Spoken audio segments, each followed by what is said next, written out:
ओटाको वासेफियर। Well, कभी ना कभी हम सबके दिमाग में आया होगा कि क्या होता अगर इताची उचिहा को रिनेगान मिल जाती या वो उसे एक्टिवेट कर लेता। वेल, अब इस पर बहुत लोग ये बोल सकते हैं कि ऐसा होना नामुमकिन है, इताची रिनेगान कभी एक्टिवेट नहीं कर सकता। लेकिन आप अपने दिमाग के घोड़े दौड़ाओ, उससे पहले मैं आप सबको बता दूं कि दो पॉसिबिलिटीज है जिससे इताची नारुतो सीरीज में खुद की रिनेगान को नेचुरली भी एक्टिवेट कर सकता है और किसी की ले भी सकता है।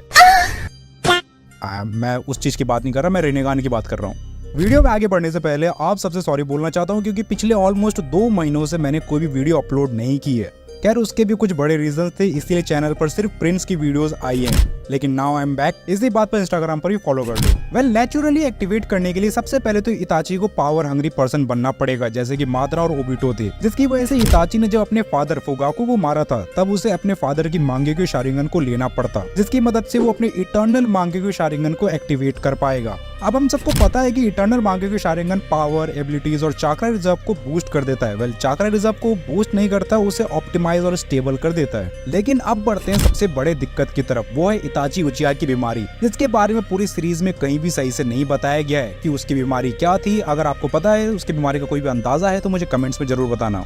अब यही बीमारी की वजह से इताची ने अपने मांगेक्यू को कभी भी उसकी औकात तक यूज नहीं किया था। हाँ, एक बार किया था सास्के के साथ फाइट में, लेकिन उसके बाद तो बेचारा मर ही गया। और जैसा कि हम जानते हैं कि रिनेगान तो वो तो एक चाक्रा हंगर डोजुत्सु है। अब इसी प्रॉब्लम को सॉल्व करने के लिए इताची जाएगा ओरोचिमारू के पास, क्योंकि अब उसे खुद के अंदर हाशिरामा सेल्स को ट्रांसप्लांट करना होगा और ये काम उस वक्त सिर्फ ओरोचिमारू ही कर सकता है, क्योंकि ओरोचिमारू ने अपने पास्ट में ऐसा किया भी है। और ये चीज हमें देखने को मिला है कि जब माद्रा ने हाशिरामा सेल्स को खुद में इम्प्लांट किया था तब उसके भी इंजरीज हील हो जाते थे। और जैसा कि हम सबको पता है कि रिनेगान उसी उचिहा से एक्टिवेट होगी जिसके पास ओत्सुकी क्लैन का चाक्रा होगा। अब बहुत लोग बोल सकते हैं कि भाई सिर्फ इंद्रा रिइंकार्नेशन ही रिनेगान एक्टिवेट कर सकते हैं, जैसे कि माद्रा और सास्के ने किया था। बट ये चीज सीरीज में कहीं भी क्लियर नहीं बोली है, तो हम ये मान सकते हैं कि जिसके पास उचिहा और सेंजू क्लैन दोनों का डीएनए है वो रिनेगान एक्टिवेट कर सकता है। अब हाशिरामा सेल्स को खुद में इम्प्लांट करने के बाद इताची को एक लंबा वेट करना होगा रिनेगान को एक्टिवेट करने के लिए, क्योंकि माद्रा का भी रिनेगान उसके अंतिम वक्त में एक्टिवेट हुआ था।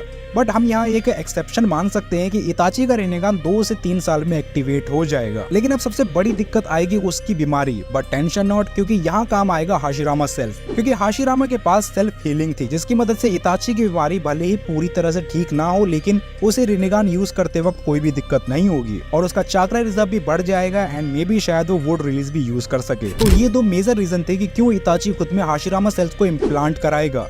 वेल, रिनेगान के एक्टिवेट होने के बाद लिटरली इताची की पावर गॉडली हो जाएगी, क्योंकि जब वो अपने मांगेक्यू के साथ गॉड ऑफ गेंजुत्सु था हाशिसुई के बाद, तो सोचो रिनेगान के साथ वो क्या ही कहर ढाएगा।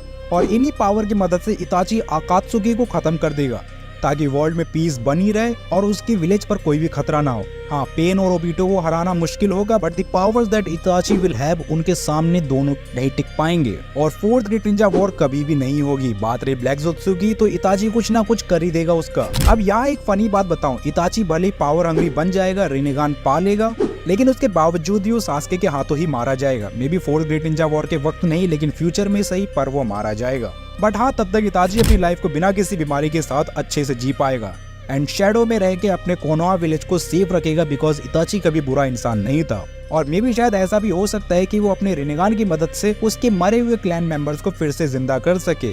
बट ये करना इतना आसान नहीं होगा, क्योंकि क्लैन के मैसेकार को बहुत समय हो चुका है और तब तक वो सोल उस वर्ल्ड में होगी या नहीं होगी इसका कहना मुश्किल है। वेल, तो ये था फर्स्ट सिनेरियो जिसमें इताची नेचुरली अपने रिनेगान को एक्टिवेट करेगा। लेकिन बात करें सेकंड सिनेरियो की, तो उसमें ज्यादा कुछ फर्क नहीं होने वाला है, क्योंकि उसके लिए उसके पेन को हराना होगा, जिसके लिए उसे पावर चाहिए और साथ में उसकी बीमारी भी ठीक होनी चाहिए। खैर, बीमारी के लिए तो वो हाशिरामा सेल्स को खुद में इम्प्लांट करवाएगा ताकि उसकी बीमारी ठीक हो सके।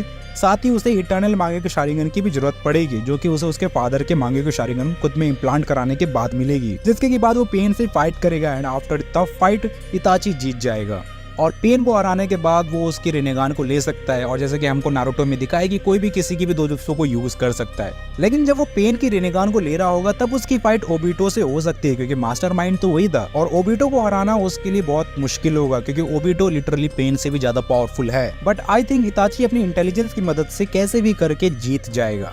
वेल ये सिर्फ मेरी थ्योरी है कि वो जीतेगा कि नहीं जीतेगा, क्योंकि ओबिटो को हराना इतना भी आसान नहीं है। और जब वो फाइनली पेन और ओबिटो को हरा देगा, देन वो अपने रिनेगान को, मतलब पेन के रिनेगान को खुद के आई सॉकेट में इम्प्लांट कर सकेगा, जिसके के बाद कहानी सेम चलेगी। बस माद्रा कागुया कभी रिवाइव नहीं होंगे, ओरोचिमारू की इताची छुट्टी कर देगा। शायद वो ओत्सुकी इन्वेजन पर भी कुछ कर सके अगर वो जिंदा रहा तो, क्योंकि सास्के उसे मार ही देगा।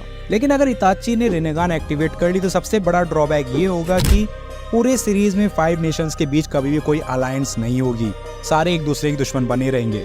नारुतो होकागे नहीं बन पाएगा, शायद बन जाए, बट वो उतना पावरफुल नहीं होगा जितना कि वो अभी है, क्योंकि कुरामा के साथ उसकी बॉन्डिंग नहीं होगी। वेल तो ये था what if Itachi activate his Rinnegan. इसमें हमने जाना कि वो कैसे रिनेगान एक्टिवेट कर सकता है, उसे क्या क्या परेशानी होंगी, क्या वो बुरा इंसान बन जाएगा या फिर अच्छा ही रहेगा। वेल हो सकता है मैंने कुछ चीजों को कवर नहीं किया हो जिससे कहानी कुछ बदल सके, तो वो चीज आप लोग मुझे कमेंट्स में बता सकते हो और जरूर से